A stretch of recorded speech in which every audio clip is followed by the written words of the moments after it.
to SugarMamma's Fireplay, the podcast where we ignite your financial independence, fuel your early retirement goals and dreams, and help you build long-term sustainable wealth, one smart step at a time. I am your host, financial planner, Canna Campbell. I'm also a working mum, an author, and a firm believer in financial freedom isn't just a fantasy, it's actually a formula that you can start following the moment you decide to. Recently, I came across an article about Australians dreaming of early retirement, but feeling completely trapped by the cost of living. And whilst the stats are sobering, like people working longer, retiring later, and some people even having to resort to living in their cars, the truth is, early retirement is definitely achievable. And it's not about luck or inheriting a whole pile of money or taking risky crypto bets or heading to the casino. It's about strategy, discipline, and most importantly, consistency. Making sure that every dollar you earn has a purpose and every habit builds towards your own financial freedom. So today I'm going to walk you through 7 powerful but practical steps to help you retire as early as possible, but to also live better and enjoy the life that you have worked so hard to build. So let us get started.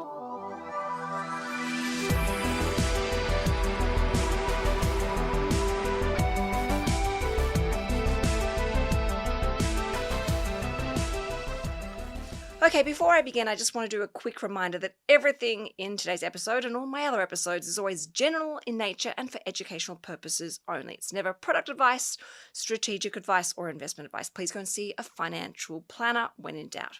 All right, now that that is out of the way, let's really focus on these 7 powerful practical steps because these are things that you can apply today and immediately see the benefit, the shift, the uplift. I think you're going to feel so much more empowered and excited about your future when you apply these strategies. All right, number 1, prioritizing your superannuation. So starting with your super, please know this. Superannuation is the foundation of your retirement. Superannuation isn't just like a savings account that you glance at like once a year when that statement comes in the mail or in your email. It is your future income machine. The more you feed it, the more it will feed you later. Let's say that again. The more you feed it, the more it will feed you later. Now, what is the secret to having lots of money in super? Okay, starting early and contributing consistently. Even small amounts, $20, $50, $100, each time you get paid can seriously compound into hundreds of thousands of dollars over time. Okay, let's put this into a practical way, into real life. So say you're 40, earning, say, $120,000 a year, and you've got already about $140,000 in super. And by the way, the average Australian at the moment has about $158,000 in super. And say you start contributing just $10 a day. That is skipping those 2 takeaway coffees a day, which works out to be roughly $300 per month. Now, by doing this, putting that money into your superannuation could add up to $185,000 to your final superannuation balance by age 65, assuming a net return of 8.5% per annum. And if you're wondering, where am I going to get a return of 8.5% per annum? That's not possible. Well, no, that is actually possible. Just have a look at the long-term returns of growth assets. Yes, they are volatile. Yes, they do come with some risk, but you can manage that risk in a proactive, educated way. And, the average annual return, for example, for Australian shares is actually in excess of 11% per annum. But here's the kicker. Your super has got to be invested for long-term growth. Please don't leave your superannuation sitting idle in like a conservative option. Learn about your risk profile. Do a risk profile questionnaire and then go and check the fees that you're paying and make sure you have picked the investment options that are actually aligned with your time horizon. Generally speaking, the younger you are, the more risk you can afford to take because you've got the benefit of time to see your portfolio, that is your superannuation portfolio, recover and catch up. And also, whilst the market is down and all those contributions are going in through your employer and maybe even salary sacrificing or you putting extra money in, you're also able to pick up those same quality investments at a significant discount. So make sure your super is invested correctly for your long-term growth opportunities. And a question I like to suggest people ask themselves is this: if I retired tomorrow, would my superannuation be enough to fund my lifestyle? If your answer is no, or I don't think so, please use this as the moment to pull your finger out and do something about it. Start engaging with your super. Remember, the more you feed it, the more it will feed you later. Now, a great tool to help you work out if you're going to have enough in superannuation or if it's going to give you the lifestyle that you want is jump on the Money Smart website and head towards the calculators. There are so many free calculators that can actually allow you to run some projections to see how much money you'll have in super and if it's enough. And my other favorite calculator is the Noel Whittaker calculator, where you can actually see the drawdown effect of super. You can see how long your superannuation may last. And if you're wondering how long it should last, I like to sort of estimate it around lasting a minimum of 30 years because age expectancy is around about 85 on average for women. And if you're looking at retiring at 65, you need at the very least, 20 years worth of income ahead of you. And that's not even accounting for, obviously, the fact that we're living so much longer thanks to medical technology.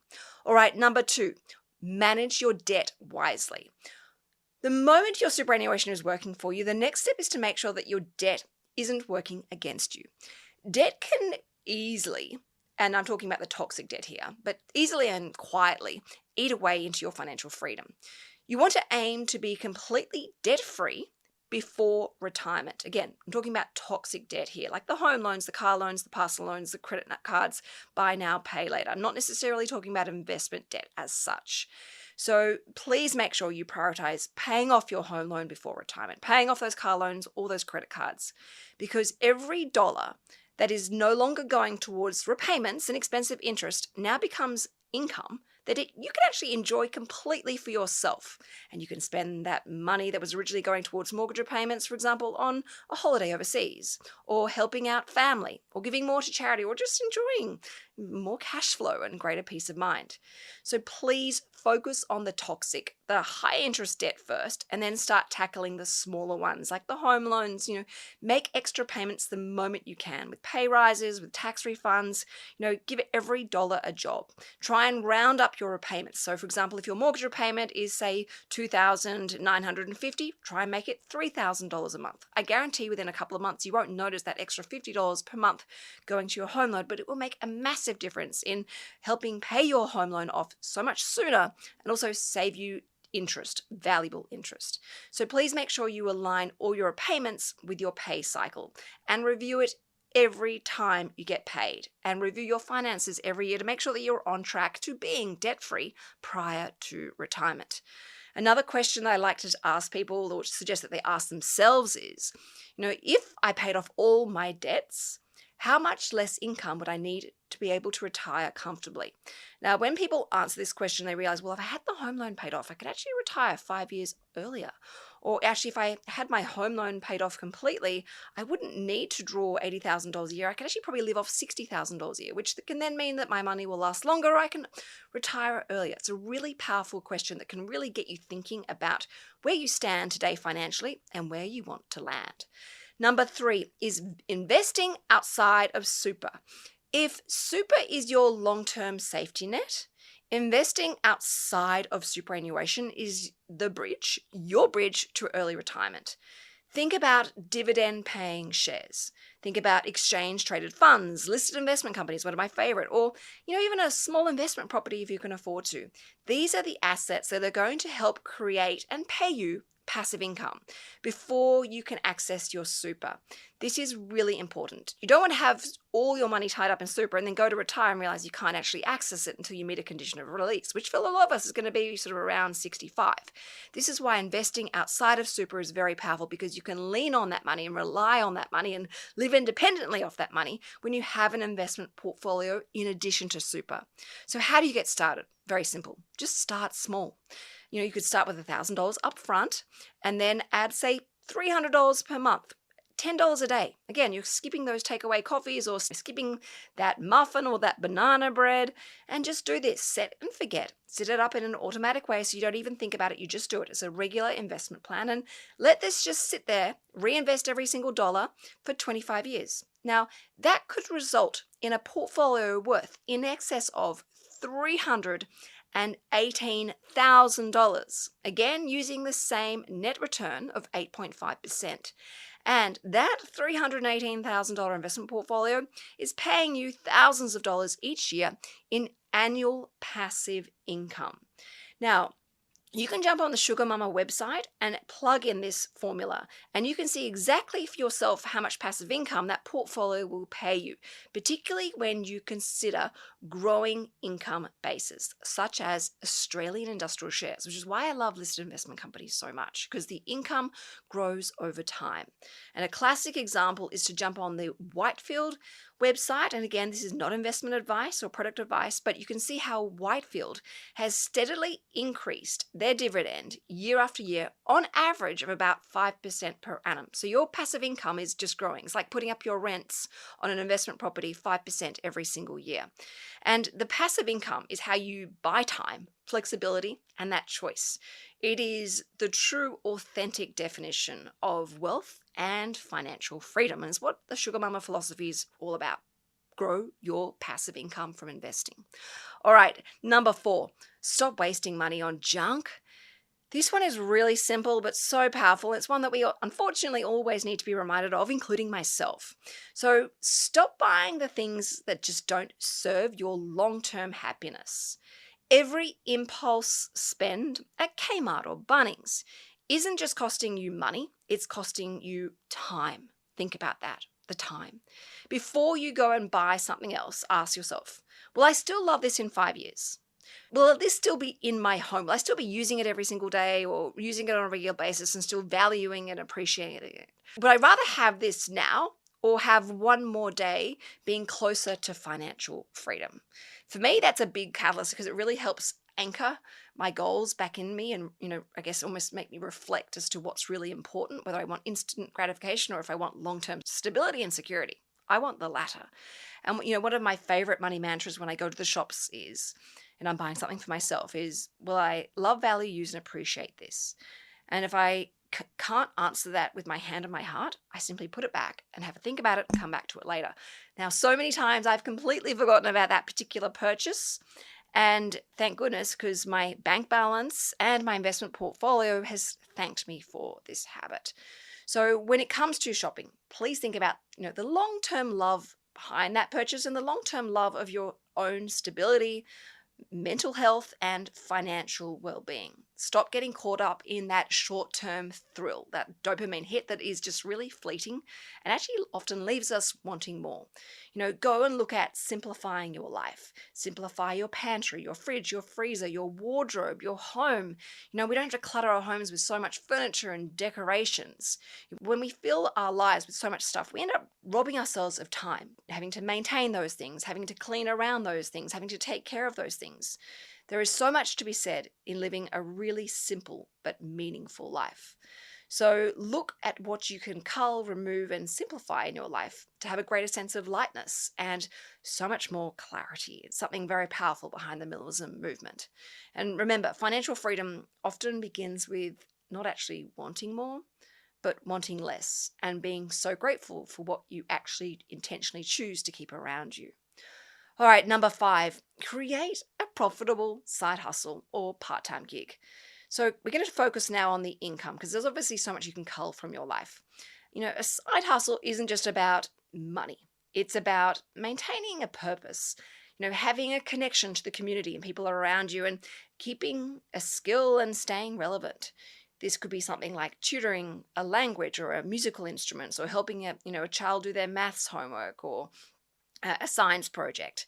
It could be consulting on a company or doing PR work or marketing work. It could be content creation. It could be becoming an Airbnb host.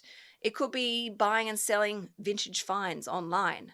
I know a lot of people who have done this recently with furniture, and it's become a full-time business. Even an extra $200 a week it's over $10,000 a year. And if you could go and invest that $10,000 a year on a consistent basis, you could be looking at shaving years off your retirement timeline or getting so much more longevity out of your retirement. A great question that I say to people when they say, well, I'd love to have a side hustle, what could I do? And I sort of say to people, well, okay, what's a skill that people always ask your help for? Because the answer there is the opportunity for you to then use that. So if people always ask you for help around the house in fixing things, perhaps you could go and put your skills on Airtasker as a bit of a handyman. Or perhaps you're really good with a camera.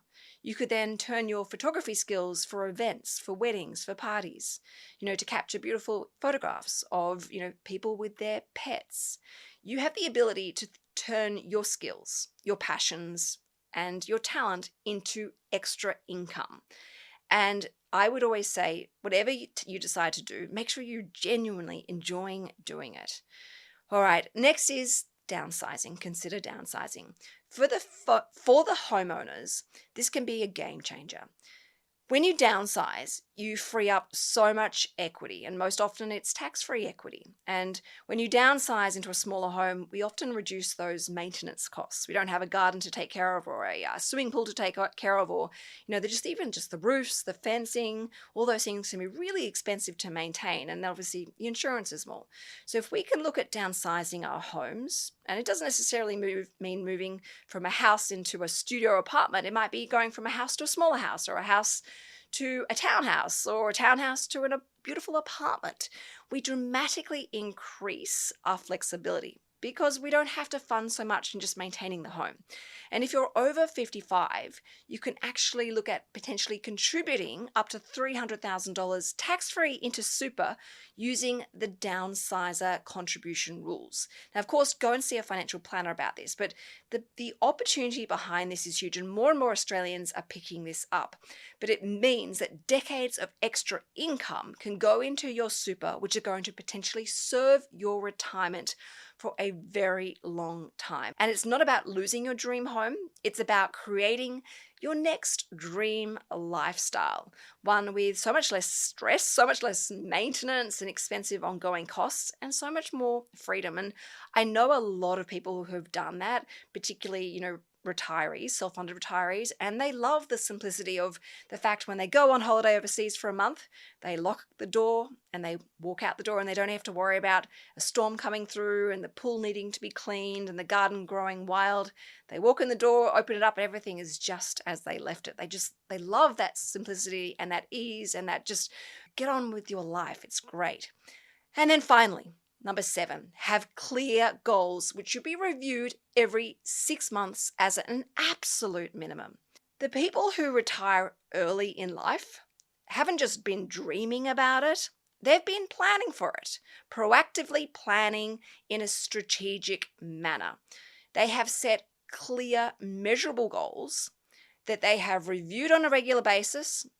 Sometimes they've even failed on those goals, but they've just kept going. They've been consistent. They've kept trying. They've honed in on what's working, and they've fixed what isn't working. And they've had really clear goals, like I want to retire by age 55 with $80,000 a year in passive income. They have taken that ideal landing point, and this is the value of a financial planner that will help make this happen, and they have broken it down and worked backwards. So they've made small goals behind that lead them all to that final destination. So to break this down for you, you could say, all right, by 2026, I want to have built a $10,000 share portfolio and have that portfolio paying me $500 a year. Or by the 1st of January 2028, I want to be contributing an extra $300 per month into my superannuation from salary sacrificing. Another great goal to have is I want my mortgage down to $580,000 from $600,000 by the 15th of February 2026. They've got really clear goals with deadlines, and they review those goals on a regular basis as an absolute minimum every 6 months, but also reading them all the time so they've got it front of mind. And it's not just about a couple of goals that they focus on. They look at their super, they include their savings, they include their debt reduction goals, they include their investing, because every single time you review and you reread your goals, you spark new ideas. And it is the motivation that grows when progress is actually visible, because you can see it, you can feel it, and it inspires you to keep going. The hard work is working, the sacrifices are paying off, and actually it's empowering, it's exciting. You want to keep going, and you sometimes even want to actually see if you could do a bit more. You get inspired or empowered to stretch yourself that little bit further and see how capable you are. And I think you are definitely capable as you listen to this episode today. So another great question to ask yourself is, what is one small change that I can make today, right now, that will move me closer towards my retirement? And can I act on this before this moment passes? So perhaps you log into your superannuation account and check your balance and check how much it has paid you in the last financial year in income. And then you can put that against a new retirement goal. Really simple. Allows you to see actually you are already on this path. And you can actually up the ante with this strategy and actually take full responsibility about this and be proactive, be mindful, be strategic, and bring these dates on sooner and make this passive income, this retirement income, so much bigger, and give yourself so much more time, choice, and even luxury if you want. So there you have it, 7 practical steps, proven steps to help you retire earlier, to live better, and to truly enjoy the freedom that you have worked so hard for. So my advice is start. Just start right now, today, in this moment. Start small. That's okay. But start today. Prioritize your super. Pay down debt as fast as you possibly can. Make sure you're investing outside of super when you can, and spend intentionally. Enjoy when you do spend, but enjoy the satisfaction of actually knowing, you know what, I bought this for myself and I'm proud. This was a great decision. This was a great purchase. This was a great investment. And earn a little extra. Look at that side hustle. Perhaps you can be a part of the gig economy. Tap in and tap out when you need to. And if you can, downsize when it works for you, when it feels like the right time. And never stop checking in on your financial journey, your progress, your goals. Retirement isn't about completely quitting work. It's about choosing how you want to live your life. Now, thank you everybody for listening to today's episode on SugarMamma's Fireplay. I am financial planner Canna Campbell, and as always, keep your fire, that is your financial fire, burning bright within. And please send this to all of your family and friends who need to listen to these 7 proven practical strategies that can help you retire early. I will catch you at the end of the week for Start Here. This is SugarMamma's Fireplay.